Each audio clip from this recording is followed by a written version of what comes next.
thanks. My name is Will Penman. Thanks for having me. Thanks for being here. I'm going to be analyzing Amazon's Super Bowl commercial from this year, but I'd like to begin by reviewing some insights that come out of an ecological view of rhetoric. So namely, an ecological view of rhetoric takes us beyond humans. I'm thinking here of this great new book from McGreevy, Wells, McKendry, and Senda Cook, Tracing Rhetoric and Material Life. And the authors there argue that we can think about rhetoric and communication as it relates to a variety of life forms. Clams, the metaphor of an ecological footprint as it relates to sea turtles. Humans, animals, plants, soil, and water as it relates to the sites of former nuclear testing. And even the built environment, including infrastructures, industries, lifeways. And helpfully this is focused on making choices that attune us. So there is kind of an emphasis on changing or responding better. That said, I think that there are two places that this literature can be extended. First, there is, to a greater or lesser extent in these studies, sometimes a reliance on biological reproduction or life, and this makes it difficult to think about artificial intelligence. The second kind of limitation is that some of these studies don't focus very much on the possibility of creating new things that we really face when we consider AI. So this is particularly apparent in Mark Cockleberg's account. He's a philosopher, and I think he has kind of the most developed explanation of how we might interact with AI. He breaks it down into three categories. The first one is we could have embodiment relations with technology. You can think of regular glasses. You could also think of futuristic exosuits. A second type of interaction is a hermeneutic relationship, or a tool use. And so that's today's digital assistants. And then, of course, there is interacting in an alterity relationship, interacting with something as an other.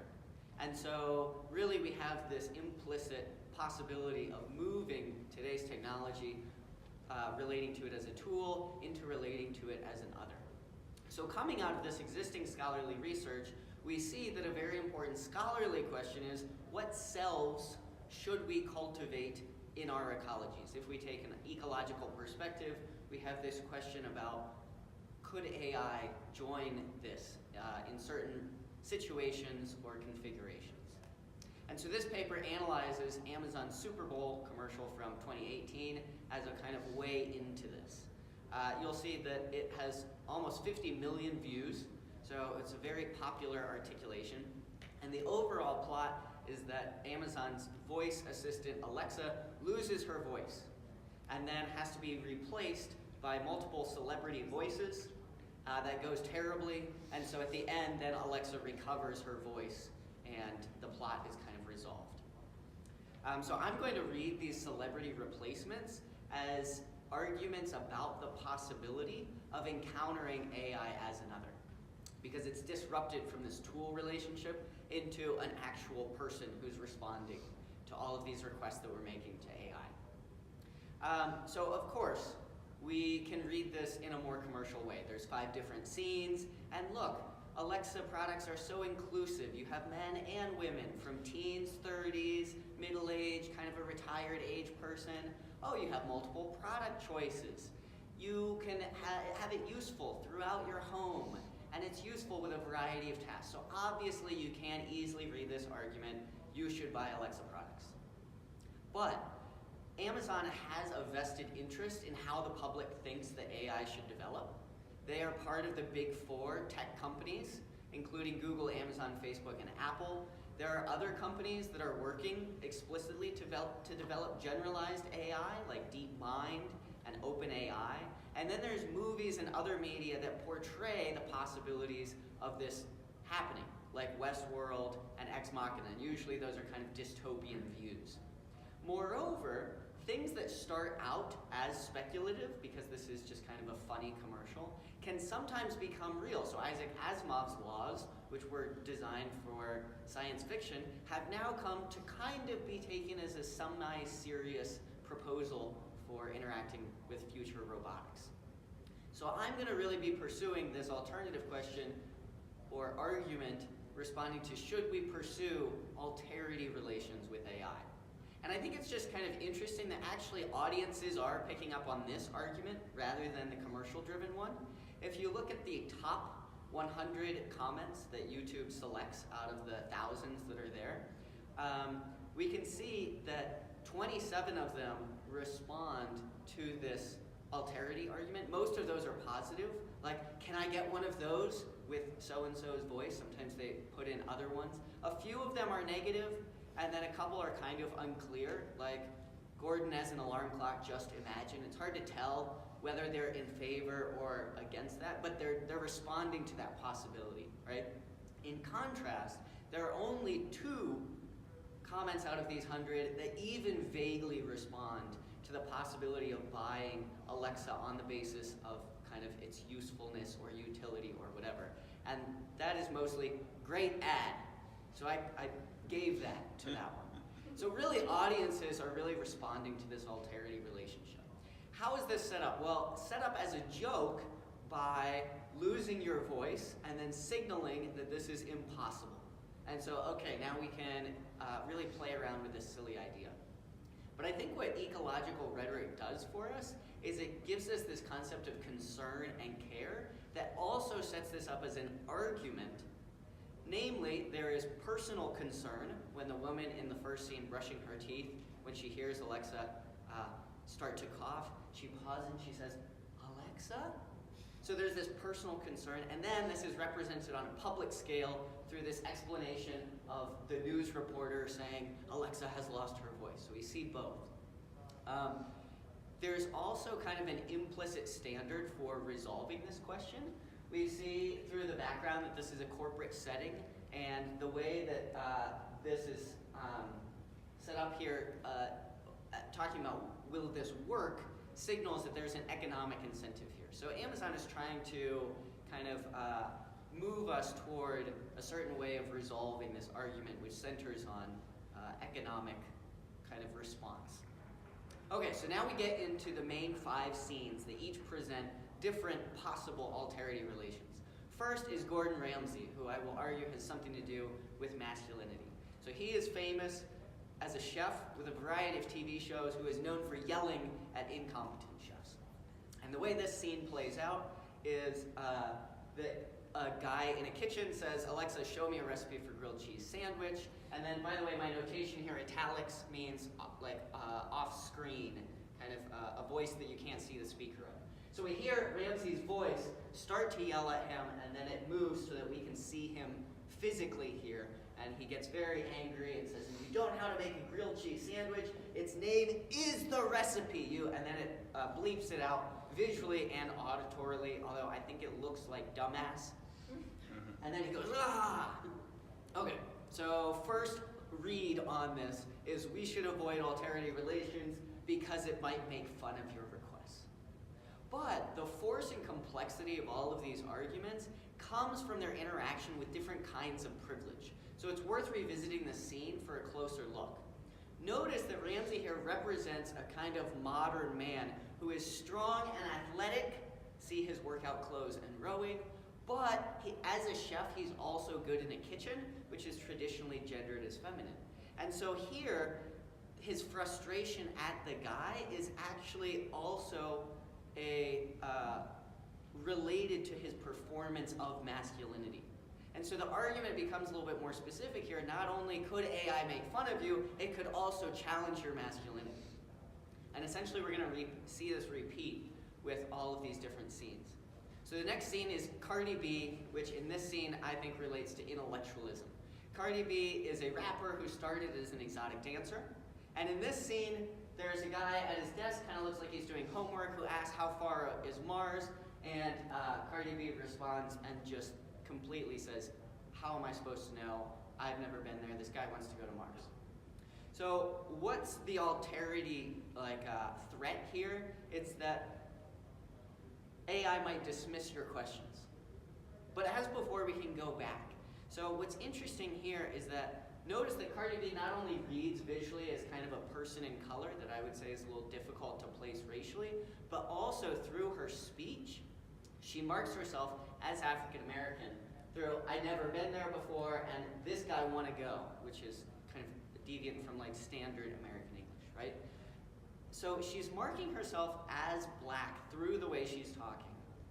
And this is important because in African American cultural life, as this quote indicates here from Shirley Bryce Heath coming out of literacy studies, that knowledge in African American culture is judged by its usefulness. And so it's not that Cardi B is dumb. She says there's not even oxygen there, but she's leveraging her knowledge for practical use, unlike the guy who is stuck at his computer researching what is apparently a useless question, right? And so we actually see his reaction, and I would say he kind of feels caught in the middle. He doesn't look like he is resistant to her, but he also feels like he has to do his homework. And so here the challenge to AI is not just that it will dismiss your questions, it's also that it might call into question school-based abstract knowledge. So this is a really kind of argument that if you want to maintain your intellectualism, you need to stay away from possible alterity relations with AI. Okay, then we get to Rebel Wilson and middle-class sexuality. So she plays Fat Amy in Pitch Perfect, who is this out there Australian who kind of plays up her sexuality. And in this scene, the guy at a party says, set the mood, and she really takes the ambiguity with that and runs with it. And so she constructs this setup to having sex, which because she's Australian can also be read as a more naive way about a geographic location of the bush, right? But they pick up on the sexual meaning, everyone does, including the guy who says it.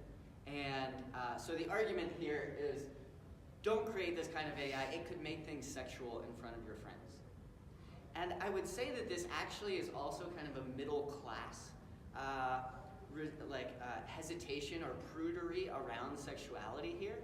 And the Freudian slip where he says, Alexa, reboot, really indicates that this has had more of a hold on him than he anticipated, and kind of marks him as unintentionally aroused. And so really, the threat here is that it could also turn you on, be turned on by AI. Okay, so then we come into the fourth scene, which to me is the most interesting one. We come back to Cardi B, except here, there's an older white male. And actually, he's the only one who doesn't even look at the device. It's placed here on the table, and he doesn't even look at it. He says, Alexa, play some country music. And she plays her most famous song. She goes, I don't dance now, I make money moves, right? I don't know if you're familiar with it. Well, he cuts that off and he says, no, Alexa, country music. And there's this long pause. And then he starts in to say Alexa again, and she plays the music again. And that's kind of the end of the scene, right? And we see her dancing. So, kind of first view of this here is it could do something that you don't want it to do. But again, we can get way more specific because there are race, age, and gender dynamics at play here. And we see this indicated through the country music, through his kind of posture, and then the hip hop. So both of those are racialized. And then the resistance here, he has a chance to push back on her problematic behavior. And so he tries to resist, and yet she continues to give this non-optimal answer. And so here we see a potential rewriting of implicit racial, age, and gender power dynamics. And this is actually even more complicated because of the dancing. So this is off-screen to him because he only hears her, right? But in this last part, she dances. And this whole song is actually about how she has made it and doesn't need to be an exotic dancer anymore. So her dancing here is away from the sexualized view that would be demanded by someone in higher power. And so really, what this is arguing is maybe AI could decrease your privilege and resist you multiple times. Final scene here, Sir Anthony Hopkins, related to femininity. So he's famous for playing Hannibal Lecter in Silence of the Lamb. He also plays a very creepy character on Westworld. So he's known for these weird, eccentric, creepy characters. And in his scene, it's kind of weird and creepy. Call Brandon. I'm afraid Brandon is a little tied up with a pun on like busy versus literally in danger. And so here, maybe AI could threaten your relationship with people. I think we could generalize that to think about like maybe it could restrict your social network or limit access to it or somehow control it, potentially with malicious intent. But if we come back here, this is also a really gendered space. We see her putting on makeup, and then she's nervous here at the end. And so potentially AI could make you feel unsafe. So at the end of the commercial, AI is recovered as a tool, as a hermeneutic relationship, because Alexa says, thanks guys, I've got it from here. And alterity relationships are overall viewed as too disruptive. So to conclude, I want to come back to this list of arguments and evaluate it with ecological rhetoric in mind. In other words, considering the key insight that we are unavoidably interconnected. And first we can see that the commercial presents arguments that we should avoid interconnection if possible, because it's going to be disruptive and not give you what you want. So it really creates this fantasy of autonomy that the ecological rhetoric kind of rejects from the ground set. Moreover, notice the verbs here in the more specific argument. Challenge, call into question, turn you on, decrease, make you feel. What we're seeing is that their argument plays on our fear of being affected, and more specifically, our fear of being disprivileged. So the implications here is that the idea of an AI other is made fearful, not just through these general kind of concerns about how it might not perform, but through racializing, gendering, sexualizing, and classing the other. So ecological approaches to rhetoric should consider the ways that these are implicated in the ecologies that we consider. And as we make arguments as scholars and in the public about developing alterity relations with AI, we need to consider how there might also be anti-racist, feminist, etc. work to be done in the process. Thank you.